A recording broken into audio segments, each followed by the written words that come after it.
Need tight twos and all close-ups. Is it as loud as this? No, nothing is as loud as this.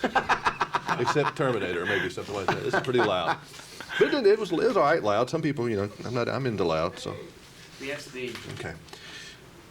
You didn't even get to read the script for this movie, didn't you? You probably just got to read your parts, right? Yeah, I got my 6 pages when I got there. So you didn't know what you were doing. You I just knew did what your I was part. doing, but I didn't know what everybody else was doing. This is kind of like knowing the formula for Coca-Cola, isn't it? For being on the inside of this? Oh, yeah, definitely. Is it weird, all the secrecy? I mean, you've never been a part of anything quite like this, have you? No, but, well, Jurassic Park Yeah. was, I actually thought the security on Jurassic Park was a bit tighter than this, because there were lots of people visiting the set when I was there in London. On Jurassic Park, you had to have a specific badge. They had to pass through a certain kind of scanner to get you in different parts of the set. It was a little bit different. And why they do that? I don't know. Yeah, They didn't want anybody to see the dinosaurs. I guess, you know, but were you a Star Wars fan coming up? Huge Star Wars fan. For me, it was like watching, you know, an Errol Flynn movie and like 30 generations later, and it's like, I really want to do something like this, because I always wanted to do a big Buccaneer movie or a pirate movie. Did you have a character in those movies you identified with particularly? Well, always Errol. The hero, you know, definitely. I kind of like Darth Vader, though, in the originals. Oh, in these films? Yeah. Oh, no. I just always saw myself as being able to get into the mindset of being in outer space, or being a space buccaneer, space pirate, you know, which is how I looked at these guys. Yeah, why do you think this whole deal is such a big deal? Have you had time to think about that? Because, I mean, obviously you've been in a lot of movies, and there's a lot of fuss about things like Jurassic Park and other films, but not on this level. Well, I don't know. I really haven't given it a whole ton of thought.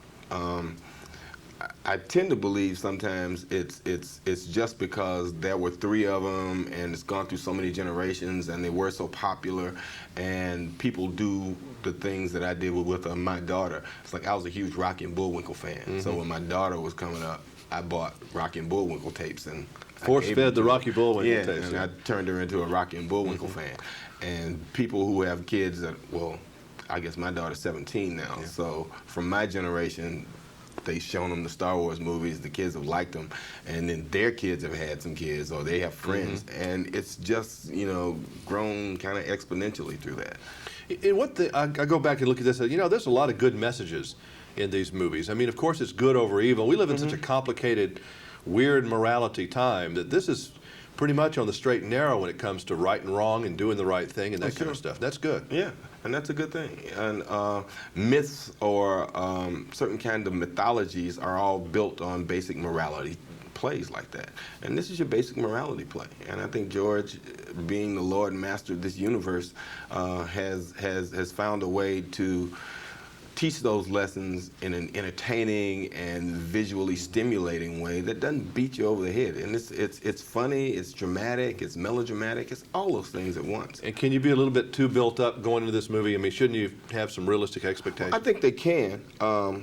Some people are going to be disappointed because they are imagining something even more fantastic than what they've seen.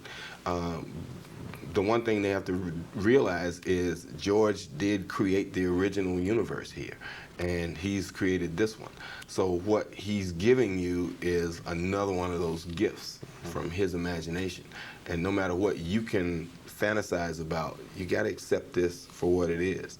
And he's going to give you more. Let the force be with you. Yo! Thank you. Okay. Sure, you're right.